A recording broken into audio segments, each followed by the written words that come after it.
You are now tuned in to the OSINT Curious podcast.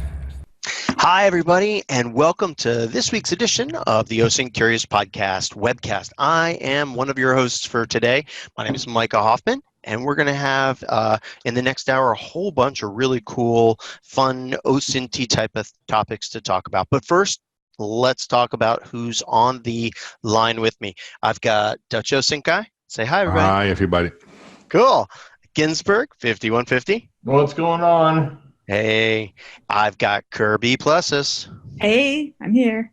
Hey, Kirby. And later on, we're hoping that Lorand Bodo, another OSINT Curious member, is online, and we're going to do an interview of him. And if he's not here, then we'll just go ahead and maybe talk about terrorism and OSINT with Nico and the other people that are on the line. Okay? Yep. Sound good? Cool. So before we get into the news, we'll just jump in there. Nico, Kirby, Ginsberg, you got anything going on? Anything you want to talk about before we get into this? No, nothing specific. It's been a busy week, so... Yeah. Cool. Yeah, I put up on Twitter that I did take a position with a company as an OSINT specialist. So that's the big news for me right now, which I'm extremely happy about. Yeah. Congratulations. Very nice, man. To be full-time into being what I do all the time anyway and having fun with it. So it's really... Yeah, it's neat to move that hobby OSINT into the I can make money off of OSINT, right? Yeah, I've done freelance stuff like that, whatever. But like being able to commit my entire day to it, not come home and then want to go through and do it, but not have any energy. So yeah, it's nice. Cool. Well, welcome, man, and congratulations. Thank you. We're really happy for you. So why don't we go ahead and get started with some news from around the internet. But before we do that, I would like to just give a huge shout out to our newest sponsor, OSINT Combine. OSINT Combine is located in Australia, and they've got courses, products, and a whole bunch of other things on their website here. Great organization, and I rely on it for the Facebook geo pages. This is actually a fun thing that they do where it'll pull up the Facebook pages that are associated with a certain geolocation. Not the users, not the profiles, not people, but the actual pages that are located. So they've got a whole bunch of things on their webpage. Thank you to them for helping us out. Thank you very much, yeah. Yes, definitely. Thank you. All right. Let's next go to a question brought to us by one of our Twitter followers. And the question is what is the ethical stand in sock puppet accounts for general research, like legit research, just looking to maintain anonymity? I'm going to throw this out to our studio audience here. Kirby, Nico. My opinion is as long as you're not creating havoc, and in general, I would say don't even make friends with people. If you're doing it for investigations and you're law enforcement, go make friends with people. And I think there's probably a few other cases that I'm not off the top of my head thinking of, but if you're doing research and you're trying to make an anonymous account, I don't think that's a bad thing. I think that's a very good thing. But don't be pretending to be someone else. Don't, I think OSINT-wise, you're looking to research from it. You're not using it to influence. I guess that's my opinion.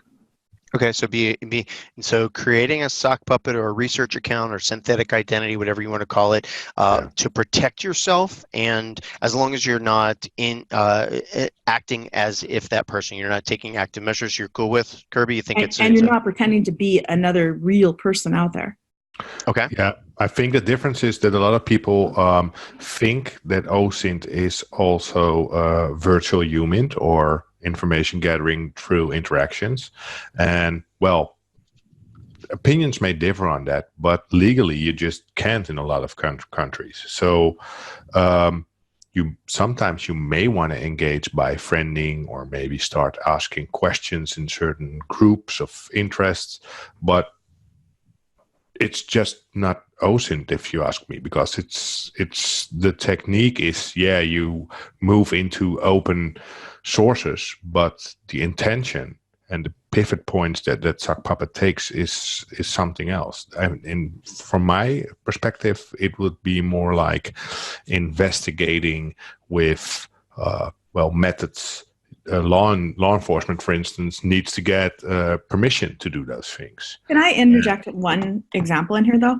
So if it's something where if you ask the question, they would give the information to anybody, and you don't have to like not be you or pretend to be someone to ask the question. I don't think that that's a problem. But when they wouldn't give it to you if you had asked them straight out, then that would be human to me.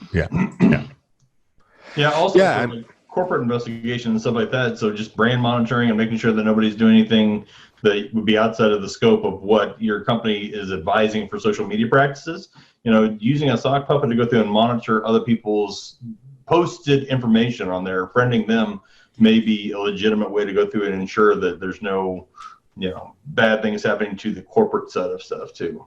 Yeah, it all depends on the case, I guess, in the end, because I can only imagine for, let's say, domestic or foreign terrorism cases, you want to go into groups and maybe ask around where to look around, for instance.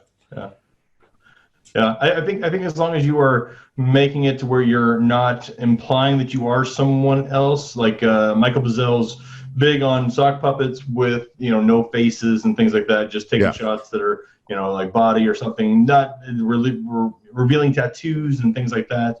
And as long as it's not you impersonating someone, but you're actually creating the identity, that's another thing. Yeah, totally agree. Yeah. Okay. Cool. All right. Another question answered by our team.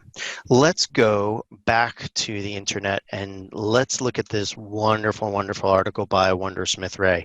I love when Ray Baker writes because it's just it's easy to read. It's fun to get into, and she's quite a talented OSINTer here too. This article here is by Wondersmith Ray, who goes by Ray Baker, and it's on maritime intelligence gathering techniques. Now, one of the things that she brings up in this article is like marinetraffic.com, which is kind of like the Flight Radar 24 and the other airline tracker sites that use the ADS-B. Here we have marine vessels that are being tracked, and there's a little different technology that's being used. But what I love about this is that she shifts the perspective to being about the people on those vessels. So here we got information about the ships and where they were and all. But then as we scroll down, we get this maritimeconnector.com site, which is an amazing resource on finding the people that work the ships and what they're looking for in jobs and what their certifications are and where their passports are. All of these really interesting things. You get like entire histories of what these people did on what vessel during what time frames. And then you can pivot to the vessel, find other people, etc. So great article. I enjoyed reading it. Anybody else check this out? Yeah, I checked this out, and it immediately made me think of the incidents recently in the Strait of Hormuz, right? Because there are a lot of ships there being attacked or being pirated or getting held up for inspection or something. Now you can immediately check when it's all true, what's on those websites. You can check who's on board, what nationality, where the ship's from, where it's going. So it gives you a lot of insight to pivot into. Yeah. Cool. All right. Our next resource is the Global Investigative Journalism Network. Is that pronounced GIGN or something? Do they pronounce it as a GIGN? That's GIGN. How I know it. Yeah. Okay. I thought it might be Dutch too. I don't know. Words starting with G's and having J's in them, I thought might be like a word. Yeah. Forgive me, Dutch. Sorry. I'll forgive. So has anybody checked out the GIGN Citizen Investigative Guide, where they actually show you how to do investigative journalism? I look from it from time to time because they keep it kind of up to date. So yeah, it has some valuable sources. It points you to other blogs, for instance, but it also just shows you steps you can take. It's just this really comprehensive book-ish kind of where you can go through. And I like the way how they pieced it up like government, investing politics, digging up records for properties. It's all section based. So yeah, I like it. Yeah. It's kind of almost like their OSINT framework or like technazet.com site where they say, here's all the sources and go check them out. Yeah. These are our favorite sources. And kind of like Bellingcat has that document as well. Yeah. And was that the group that Sector did the talk with? Yeah. Yeah, believe so, yeah. 2 weeks ago, something like that? Yeah, it's one of the biggest events in Europe for journalists, and correct me if I'm wrong, people, but I think there's over 7,000 or 8,000 people at that conference. Wow. And it's once every 2 years in somewhere in Asia, and then it's somewhere else in the world. So it's a fairly big event. Wow. So we have time to submit our panel for next year, huh? Yeah, I guess so. Yeah. Yeah. Cool. All right. Next thing that I want to talk about was Michael Bazel's book. He released this extreme privacy book, What It Takes to Disappear in America. He released it in the beginning of August, and I had the opportunity to grab me a copy. And it's an interesting book. Have any of you other people here got it? Nico? Yeah, I got it, but I'm only halfway yet because I haven't found the time. It's in my cart, but I have not purchased it yet. But I did want to go through and talk about it because I saw Dutch. You are going to be speaking with Frank Ahern. Yeah, in a month. He has one of the best books, How to Disappear, that I've read, and I've read it several times, and I was always a big fan of his as well. Anyway, so does Bazel's stuff kind of match up with what Frank Ahern kind of preaches in regards to that stuff, or do you know? Well, I'm only halfway, and I don't know. Did you read the book from Ahern, Micah? No, I haven't read it yet. And Ginsberg, can you find a link to that and either put it in the show notes or in the chat? Cool. But from what I've read, and just making clear that I'm only halfway in Bazel's book. Bazel's book is more in the now. And the Ahern book is, well, it's a little bit older. So from what I've read, it's more based on this century now where we're living. Yeah, and it is focused a lot on. I mean, the way that Bazel. Hey, Lorand. He's joining us now. One of the things that Bazel mentions in the book, like from the very get-go, two things. One, it is very United States focused, although there are techniques in there that can be used across the entire world. And then the second thing is don't do anything in the book until you read the entire thing. Because as I'm reading through, I'm like, oh, I could do that. I could see doing that. But then later on, he's like, don't do this if you've got these things. I'm like, oh, I'm so glad I didn't do that. But it does talk about how everything is kind of not a house of cards, but everything is kind of positioned on top of each other when you start getting into privacy and removing yourself from the networks, because you need that national ID, whether it's a driver's license or something else or a passport. But to get a passport or driver's license, you have to have other documents. You have to pay for it somehow. All of these things come into play. So there's some really neat stuff in there, and I like the way it's going. I'm not all the way through it yet. No, it is definitely on the recommended reading list. Yeah, we'll put links to both books in the show notes. Yep. Welcome, Lorand. Hi, good morning. Hi, everyone. What time zone are you in right now? So I don't know about the time zone, but it's 5:20 a.m. So I thought I would be on at like 6 a.m. in 40 minutes, but that's fine. Nope, sorry. It's we go by UTC instead of London time. Yeah. But you can probably really see in my face how tired I am. I'm super jet lagged. But I'm super excited to be on the webcast finally. Yeah, it's nice to have you on. We're just going through some of the news from this past week. So and then we'll get around to interviewing you. Cool. All right. So let's see what else we got online here. We got the Intel techniques. Ooh, we also have that second part of our Instagram blog post that went live. Technazet and I think Sector and Kirby pitched in on this stuff. Kirby, you want to talk a little? Technazet, though. She just really churning through these Instagram and Facebook stuff. So Yeah. So for those of you that don't know, Technazet wrote this and co-wrote another Instagram post that's on our OSINT Curious website. This one goes a little bit more into searching for different types of data, and it's a terrific resource. I learn lots whenever I read her stuff. Yeah, it's a great blog once again. Yeah. So Nico, tell us about Tinder. Yeah, well, I'm a neat. No, because I'm always looking for new ways to find people or stuff. I came across a website called Go Tinder, and if you do Go Tinder / add a username, for instance, Donald Trump, you will get pointed to a Tinder account with the username Donald Trump. But you can do it with at whatever name you're looking for or person of interest you're looking for. But what it gives you, it will give you a job position, a first name, sometimes even a last name, an age, and a picture. So what I found was really interesting that, for instance, Jay Krebs pointed out, is those are new pivot points.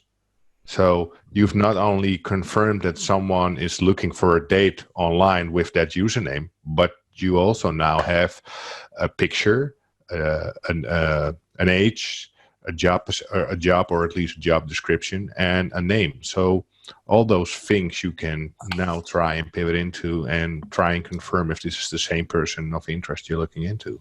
So just a little tip, and it got expanded by someone else a little bit bigger. I do have a question. Does it only work with usernames, or has anyone tried to go through and do anything with phone numbers or anything with it? I tried, but from what I get from it, it's only usernames.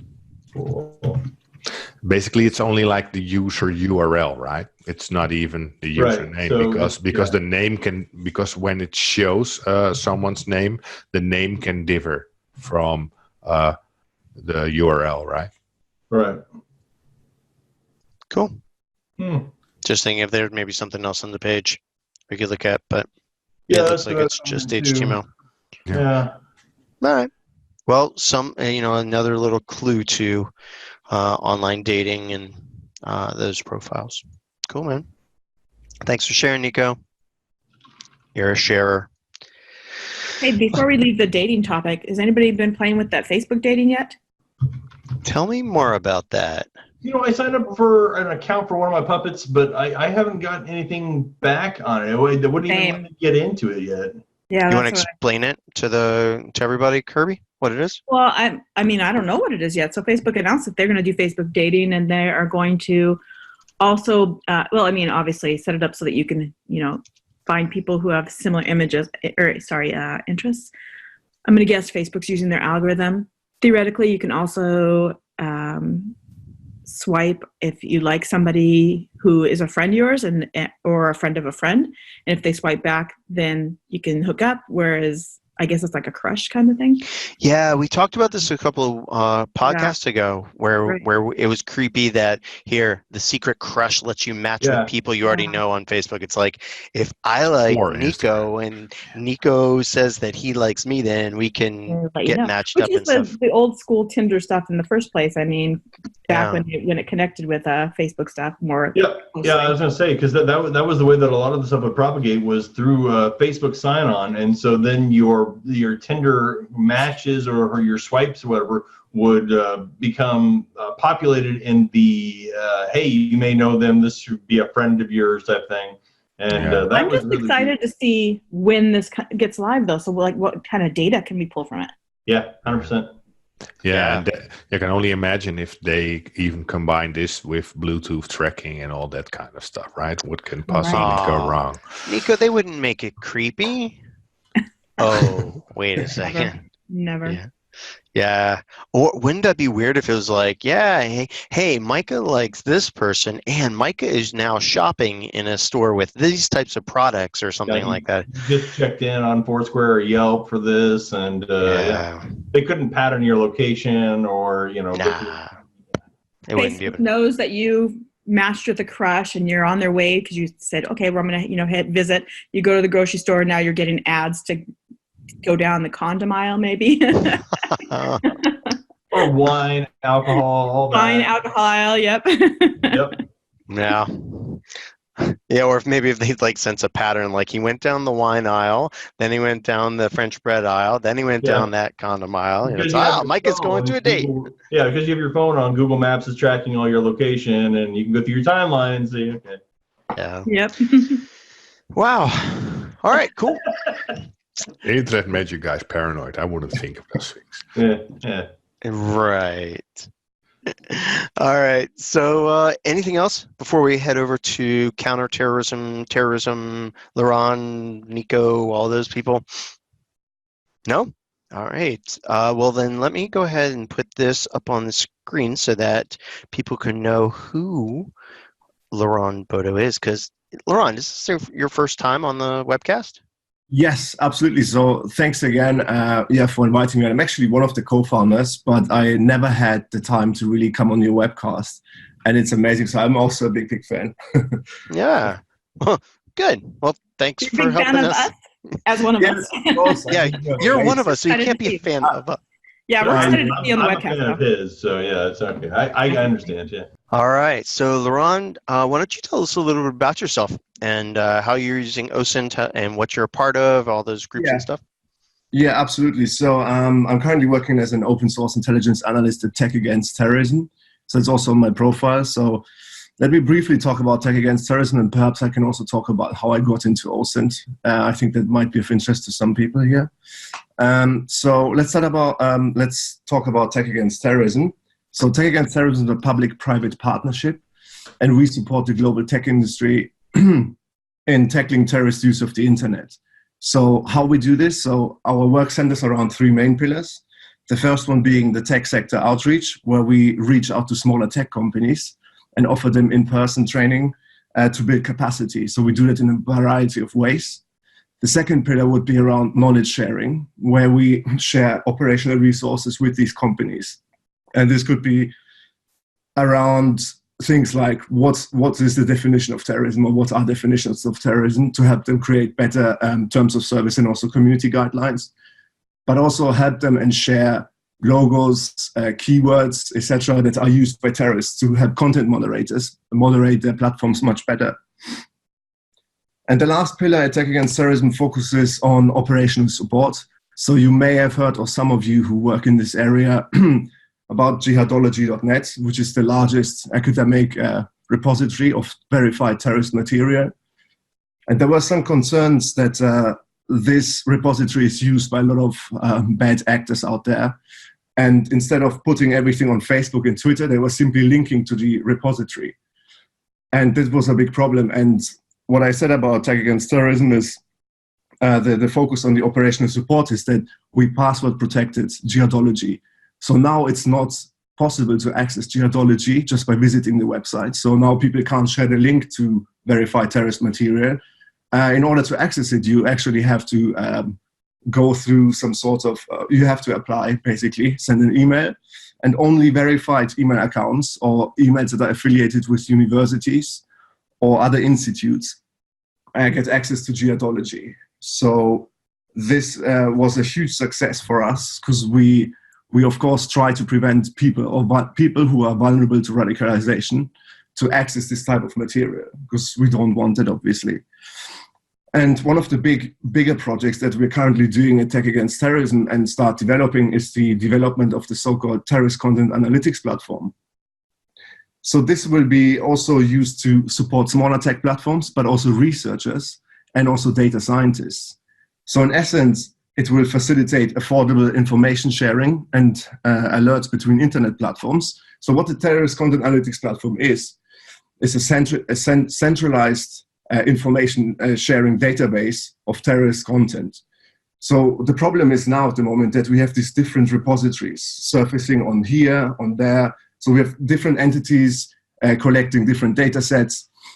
And what we try to do is to centralize everything so we can give access to academics as they can study the material, they can use it for for a variety of purposes, but also give data scientists access to this large data set so they can come up with better algorithms. And in essence, we want to use the TCAP to support smaller platforms, but also other users, as I mentioned, academics and data scientists. So yeah, that's about tech against terrorism, I would say. Cool. That's our list, yeah. And so for tech against terrorism, what are the types of terrorism that you all are focusing on? Is it one group? Is it any terrorism around the world? Is certain continents? So at Tech Against Terrorism, we focus on all kinds of, all terrorisms, or however you want to call it. So this is not solely focusing on Salafi jihadism, what is prominent groups such as the so-called Islamic State or Al-Qaeda. So we focus on that as well, but we also try to include other forms of extremisms. Okay. And as so the far right and animal extremists and all that kind of stuff. Well, I personally haven't done any work on animal extremisms or this kind of stuff, but as the name suggests, tech against terrorism, terrorism comes in many forms, and that's why we also look at different forms of terrorism. And it's not really focusing on one specific group, but yeah. Okay.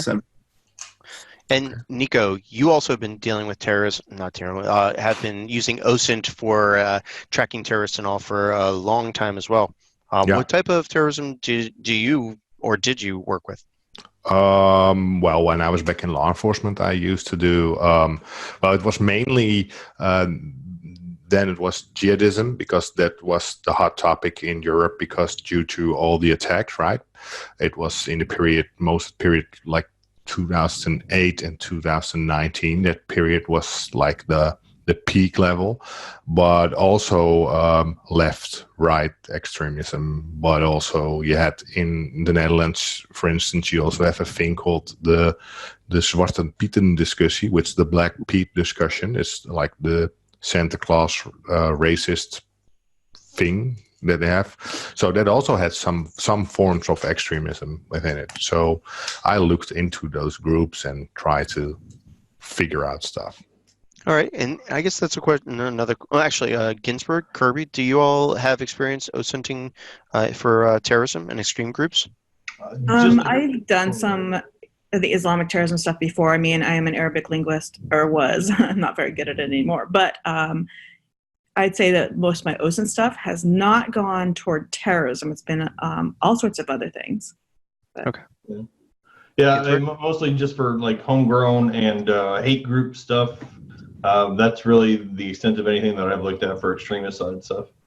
Okay, so let's get back to Lorand. When you're doing OSINT for extreme groups, whether it whatever the group is, are there certain process things that you're going through? Like when you're starting with a brand new group, we need to understand these types of things, or is it more just pulling that thread and starting out with that tweet and seeing what accounts are connected and all? How do you all start with that or do that? Yeah, so two important points here. So the first one being that regardless of what kind of group I'm looking at or what I'm researching, the underlying methods, the underlying tools and techniques that I use can be applied to literally anything. So that's the interesting thing here to mention. So I could really use these techniques and also do some business intelligence and look up companies.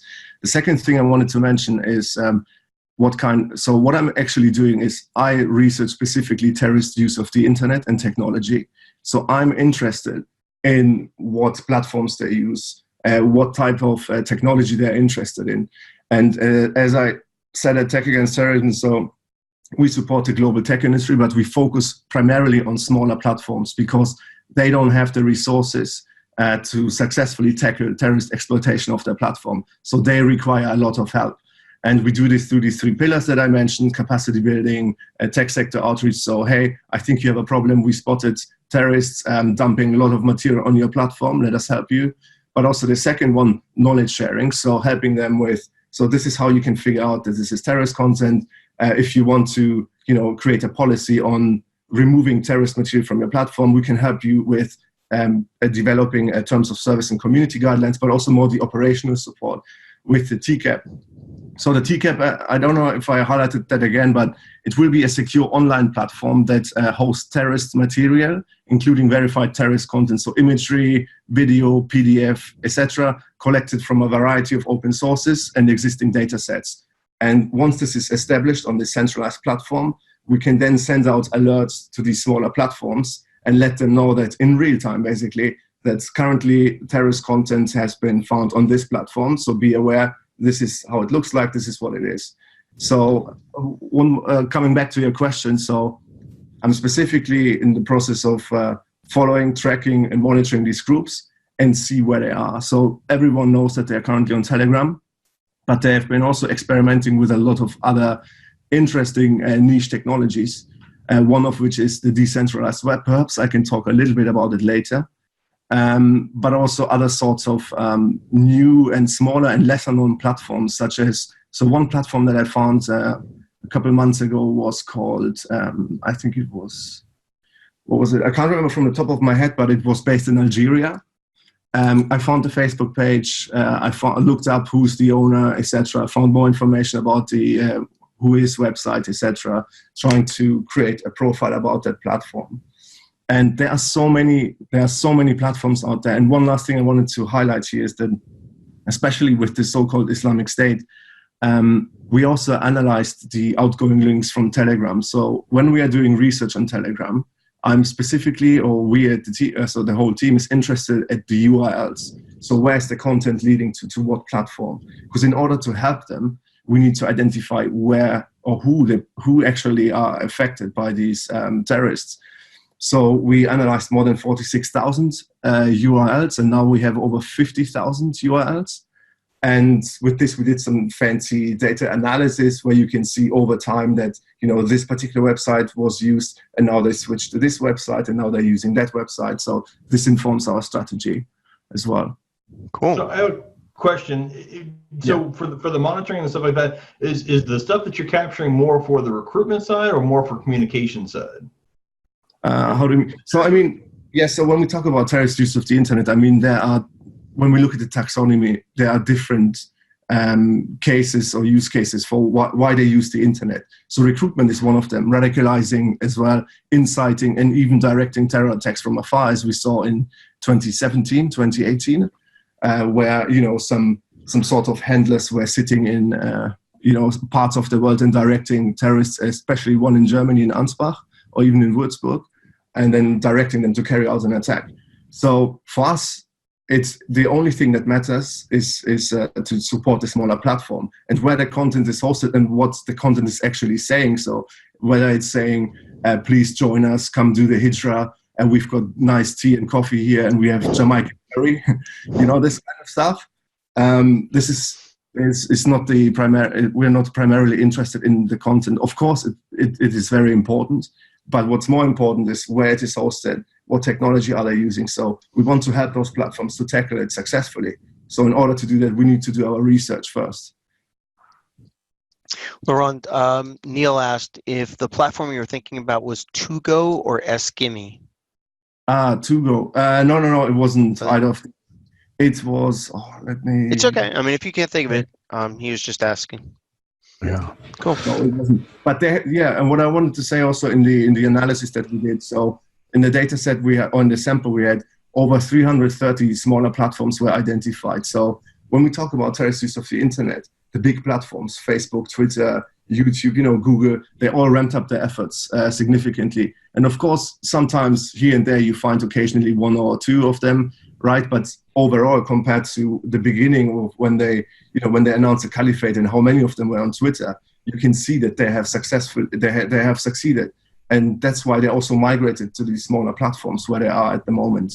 And this is of huge concern. So I have a question for you. You see them shift to the smaller platforms, but when it comes to recruiting or spreading fear to people, you need to reach people. So it doesn't make sense, if you ask me, to be on a smaller platform, because that's where the vast majority is. What's your opinion on that? Yeah, so smaller platforms are used in tandem. And as you said, you want to reach a wide audience. So there are several factors and that play a huge role in determining which platform they want to choose. So we've been also monitoring the official so-called Islamic states and what they want to do next. And it looks like, they want to find a viable alternative to Telegram. Telegram at the moment offers them a safe haven. It's easy to use. You can reach a lot of people, but at the same time, they also ramped up to some degree their efforts to taking down accounts. So this is what's happening on Telegram as well, making it sometimes very challenging and difficult to get back into these groups and channels. So whenever there's a new release or video, they use these smaller platforms in tandem. What I mean by smaller platforms, they are usually content storage, hosting websites. So for instance, Just Pasted is one of these examples, also found in our data set. And there are so many weird, not weird, but you never heard of these websites, but they are used to just host the content. It's basically a paste website. And what they do with these bigger websites, they use them as so-called beacons to signpost something is there. So they go onto Twitter, as you said, they go into these big websites, social media platforms, and say, hey, brothers and sisters, here's the latest release, check it out, here's the link. And when you look at the links, they're all linked to these smaller sites, because it's difficult imagine you owned a smaller paste website, and then you get requests from governments take down that content, and at the same time you get bombarded by these emails that, you have a problem. At some point, you just either you can't deal with it, because there are so many reasons why you can't deal with it, technical expertise, but also simply just time. You have no time to deal with it, and that's why you require help from outside. And you just leave it there. Or you can even forget about your website that you set up 2 years ago, and some jihadi found the website and it's really useful. So coming back to your question, they used it in tandem, these smaller platforms. And what's also interesting is they not only use these content hosting sites, but also so-called circumventors, that we call them circumventors, such as archiving websites. So the question here is, you want to take down content, but once you've archived it, you can't really take it down, right? So this is also makes sense. But looking at OSINT in this subject, you need to focus on tracing and monitoring subjects, but maybe also persons of interest, because those are the ones you see coming back time after time. From my background in law enforcement, how do you guys cope with deconfliction? So, because I know, for instance, in Telegram groups, there are let's say there are 100 people in the group, and probably 50 of them are either law enforcement from all over the world, or intelligence agencies from all over the world, or journalists. How do you filter out those sock puppets? Because they are only noise to your investigation. Or how do you point them out as maybe pushing other tactics to dissolve groups, for instance? Yeah, you're absolutely right. And I also believe it would be funny to just have a survey and say, hey, can you please fill it out? Are you law enforcement or are you a researcher? But I highly doubt that they're going to click on it. You never know.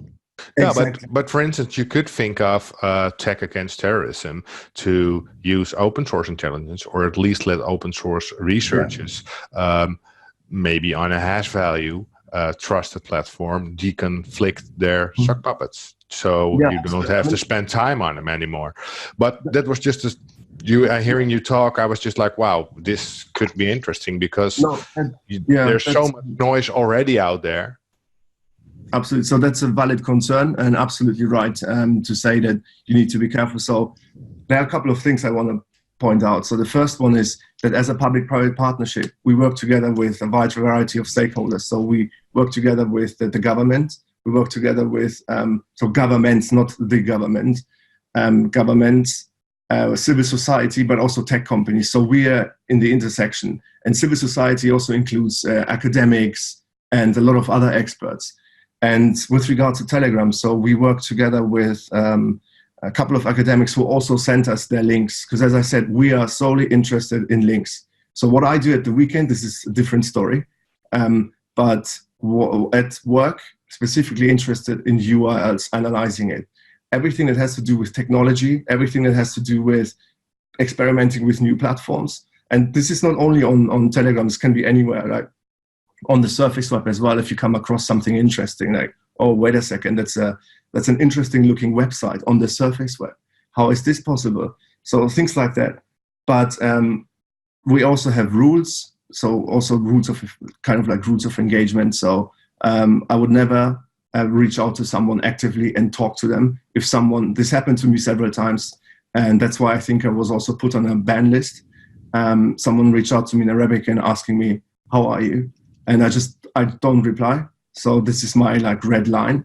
So whenever it comes to OSINT, perhaps we can also talk about ethics, which is very important here as well, is where do you draw the line? What is what you want to do to find a piece of information? I mean, ethically speaking, you can do a lot here.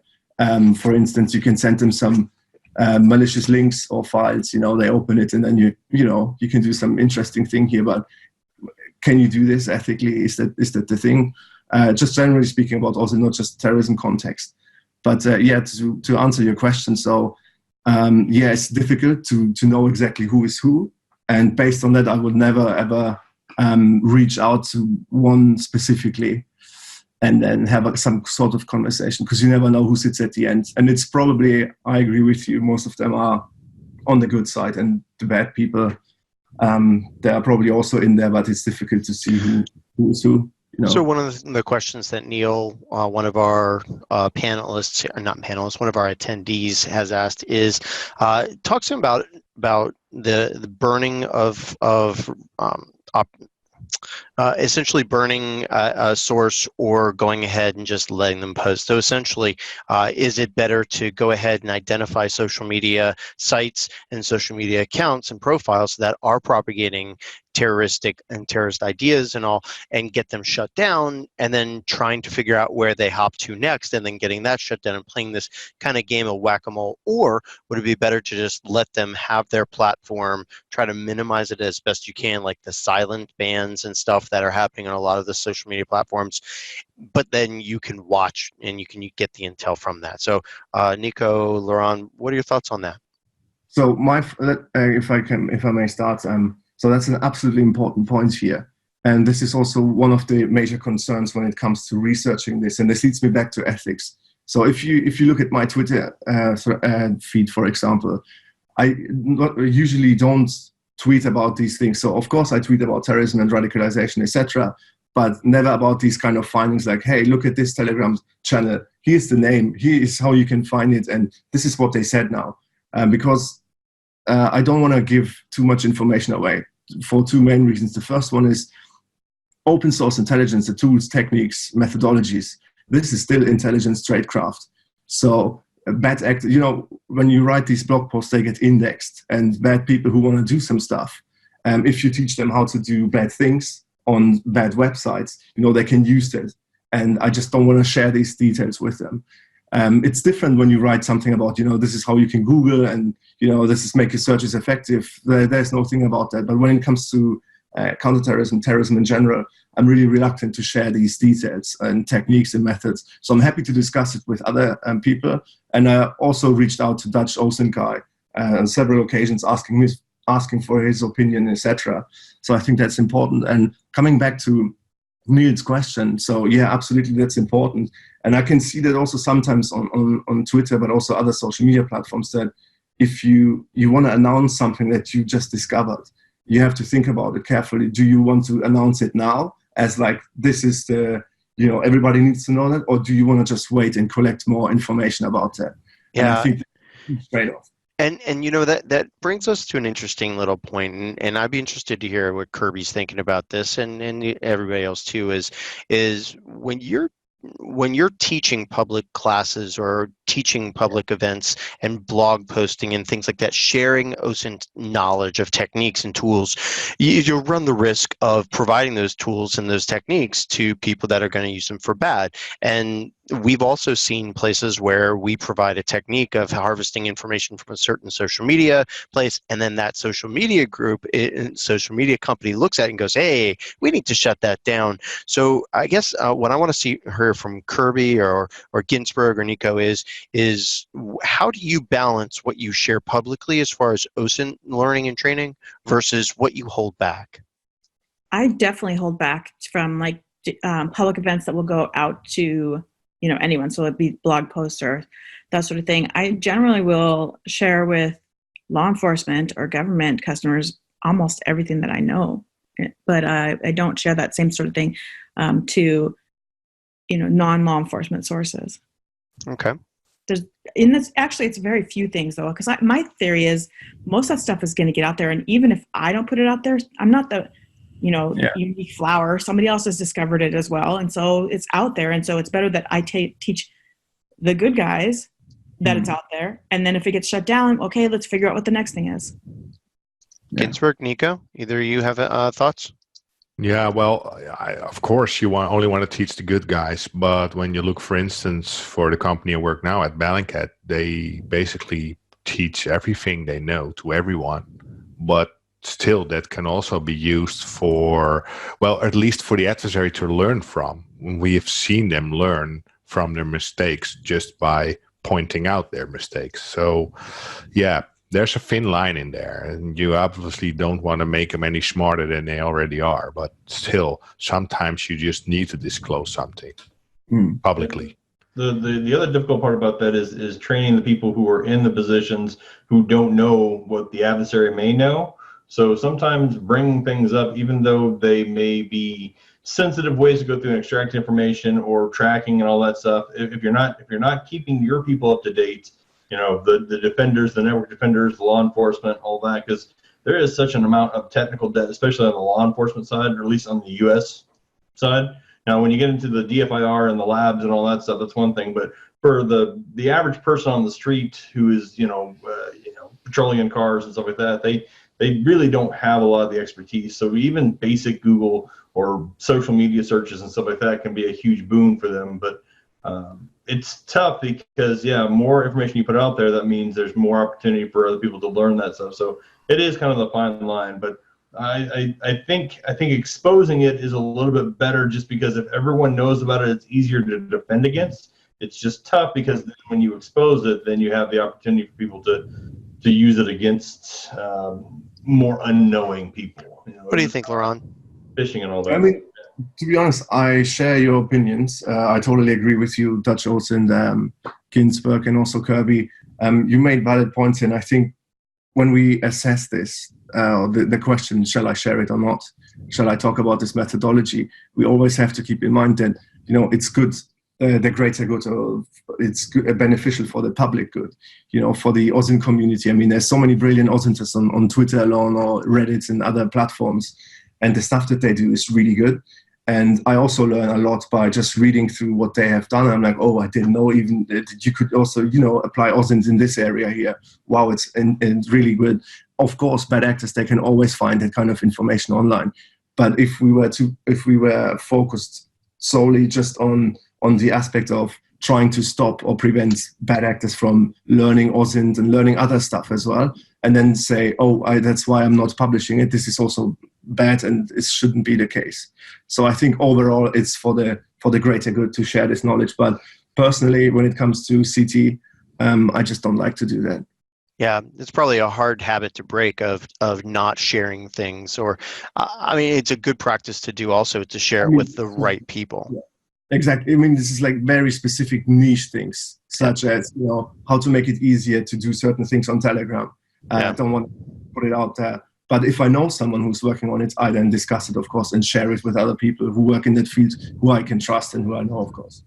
Yeah, and I like the way what Kirby mentioned is that, it is kind of a cat and mouse. It is a kind of a hey, we're going to tell you that we do these things, and if you're smart enough to listen, then you might not do them anymore. Well, then we're going to find you what you're doing next. And we've been doing this in cybersecurity for decades and decades and decades, right? For a long time, the attackers and the cyber attackers would do these things, and we're like, wow, we didn't even know that could be done. But then there's huge amount of data data sharing's been happening over the years, and these new techniques get shared, and if people are watching, they will go ahead and defend against it, and if not, then attackers will attack. We are getting tight on time here. Lorand, you have a counterterrorism Start Me page, right? Yes. Just let me know when I should stop so I can share my screen with you. Why don't you go ahead and share and tell us a little bit about it and any other resources you want to do. Can you see it? Yep, we got it. Okay, cool. So the idea behind this dashboard is, so this leads back to the story, how I started, getting into OSINT, etc. So over the years, I've collected a lot of links and useful resources to tools, techniques, etc. On this dashboard, the specific techniques that I mentioned earlier are not on there. They are somewhere else. But anyways, so the idea behind this dashboard was that I can't do everything on my own. I quickly realized collaboration is key and you need to share stuff. So that's why I thought, okay, for everyone who just starts with this, gets into OSINT or generally into terrorism, I mean, this can happen at work as well. One day you work on one thing, the next day you are tasked. So the intelligence requirement is, write a profile about this particular group, and have no clue about the ideology, about that particular group or the region, etc. So if we look at the table of contents, so I tried to give it a bit of structure. So the earlier version had just a bunch of links and a couple of things there. So the first one leads to latest news articles report. So this is really good for everyone who's interested or wants to keep up with the latest trends. So the first resource I want to point out is here a curated list of recently published articles from academics, and it's by the Marshall Center. It's a transnational weekly. So every single week they upload, this is the latest news, the latest articles about the terrorism subject in general. So for anyone who wants to keep up with it, that's the #1 source. It's also for free. Counterterrorism Executive Directorate, Research Digest, they do something similar. They compile the research, and here are all the 7 issues so far. And then for people who want to read more about terrorism, especially more academic papers, I highly recommend also these search engines, especially this one, Core. It's amazing what it does. So when you just go on it, you can type in things. Let's say you're interested in terrorist use of the internet. You click search, and it is the world's largest collection of open source access. So research papers. So with academic papers in general, many of them are behind a paywall. And this sometimes is really problematic, especially if you can't pay or afford, because these articles are really expensive. So this one pulls all the freely available and publicly available articles from different places. So this is pretty interesting for those who are interested in more the academic side. But let's just go back to some other things. So these are links to research, news, etc. So for those that are interested in terrorism financing, I've also compiled here a useful list of resources, links, and tools. So starting off with a couple of reports to just familiarize yourself with the basics. So who's who, regulatory frameworks, etc. And then moving on to list of proscribed terrorist organizations. So this is also something to look at. What are actually proscribed terrorist organizations in the EU? What are terrorist organizations proscribed by the US, etc. And then moving on to a bunch of other resources, such as if you want to look up some company or charity information, especially with regards to terrorism financing. This is interesting because there are sometimes charities as one of the methods used to finance terrorism. And here you can find a lot of useful resources. I mean, there's so many. I could talk like an hour about open corporates and stuff like that. Sanctions lists is another very interesting tool. So you have databases already, paid for databases, where you just type in a name and then it cross-checks it with these publicly available sources. And it says yes on a sanctions list or no, but you can also do that manually. For Bitcoin research resources, I mean, Benjamin Strick has done a lot on that. He's really a go-to source also for me, because we've been also working on some stuff with regards to Bitcoins, but he also a couple of resources that I find very interesting, not only interesting, but very useful. So that's about terrorism financing. And generally, I recommend everyone who's working in this area or who just gets started with OSINT and wants to do more, especially in the CT area, just click on every single page and familiarize with what is out there. Just click everything; it'll be fine. Yeah, click everything. I mean, you know, be just curious. And this section here is particularly interesting, especially for academics. So academics who require data sets or who want to do some research, master students, bachelor students. This is like over 40 different data sets just compiled over the last couple of years. There's also one thing that I want to highlight here is data set search by Google, really useful. Or if you are interested in the profiles of terrorists, the BBC, they have done, oh my God, this is really good. This is like really good OSINT, what they have done. I'm not quite sure if they use publicly available sources solely or they had access to other types of data. But here they have approximately 850 people. They profiled 850 people, and you can see, you can filter them by died in the UK, convicted, died in Iraq or Syria. So all these people are affiliated with the Islamic State, and then you can read their profiles. And then if you want to build your own data sets, you can use that, and then, you know, find newspaper articles and find relevant data and piece everything together. So this is really useful. Let me also show you a couple of other things here. So I also have a dashboard on women, peace and security. This is very important because I also personally believe that having a gendered lens in research is very important, to just consider the differences between male and female. And not only that, but it goes beyond that. And there are also other links relating to this topic that are very important. And this one here is probably my favorite because I'm also doing that at work. So online extremism, online terrorism. So here's also a couple of resources around OPSEC. So articles that I found that are really useful and helpful and to safeguard anonymity and your privacy. A couple of legal and ethical issues to consider when you want to do, when you want to go about and research something online. And then here, so the library, Voxpol. So this is, I would say, the number one go-to institute if you're interested in this type of research, online extremism, terrorism online. Then here, a bunch of other lists. So Arabic names. If you're not familiar with the structure, you can have a look at that. Logos and symbols. If you want to familiarize yourself and understand, like, who is that group?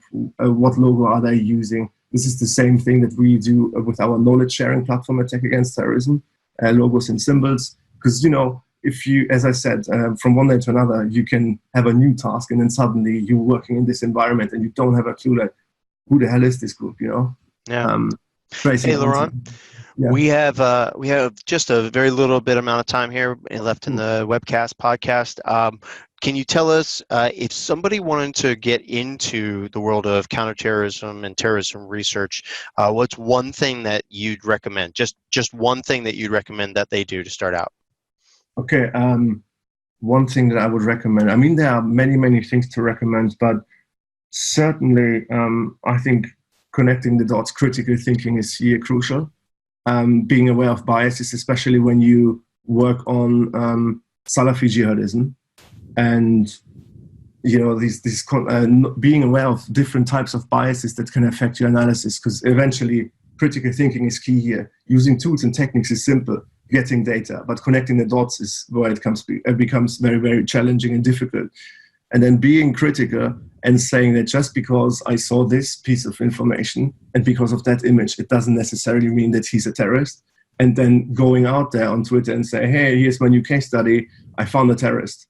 And then it turns out he's not a terrorist. It was just a sarcasm, or that person who did the analysis doesn't speak Arabic or things like that. So okay. There are many things to consider, but critical thinking, thinking skills, and being aware of biases that can influence an analyst and his decision making, is, I think, very important. Okay. Hey, thank you very much, Lorand. And as we've already mentioned, Lorand's Twitter handle is Lorand Bodo. It'll be in the show notes, and we'll also have a link to your Radicalism and Terrorism website there, the Start Me, and the other projects that you're associated with too. So awesome. thank you. Thank you so much. Yeah. Cool. Well, we are at the end of our show, which means one last thing that we have to do, and that's shameless self-promotion. Yay! I know, Nico, your favorite part of the show. I know. And speaking of Nico, hey, are you going to be at Twerkers? Oh, Tweakers. Sorry. Twerkers. Yeah. Sorry. Twerkers is the other day. No. Yeah. We need to video this twerking. You mess up one letter. Jeez.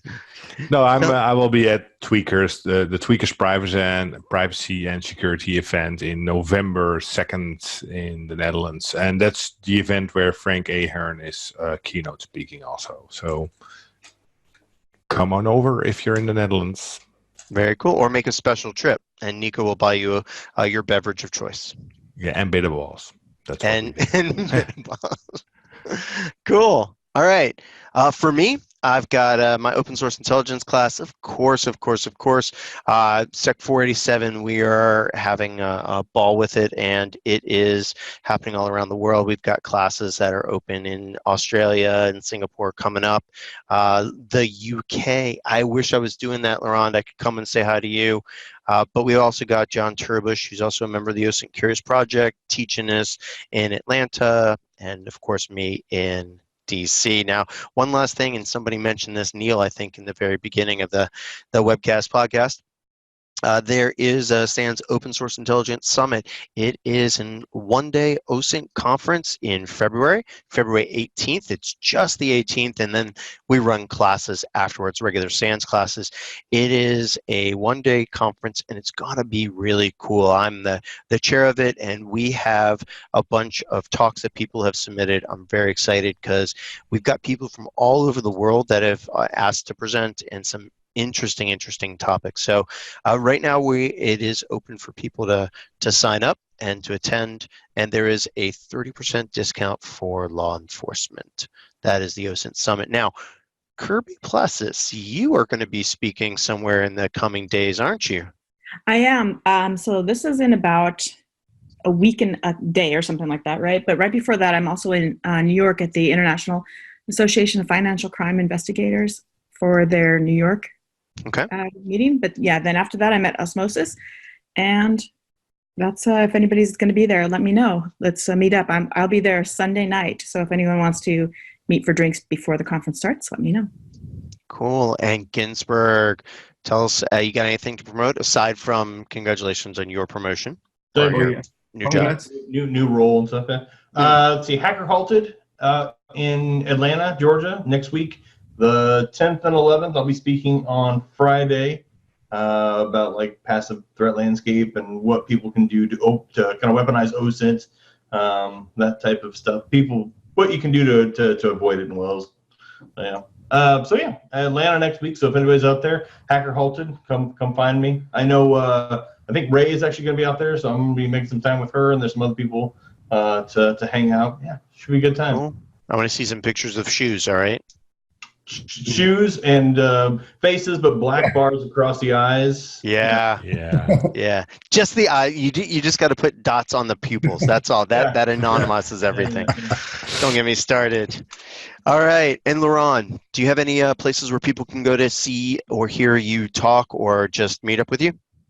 No, not really. Not at the moment. But yeah, please check out also the Twitter page of Tech Against Terrorism. So it's at Tech versus Terrorism. If you're interested in the topic, and just follow us if you want to hear the latest. The podcast is really good too.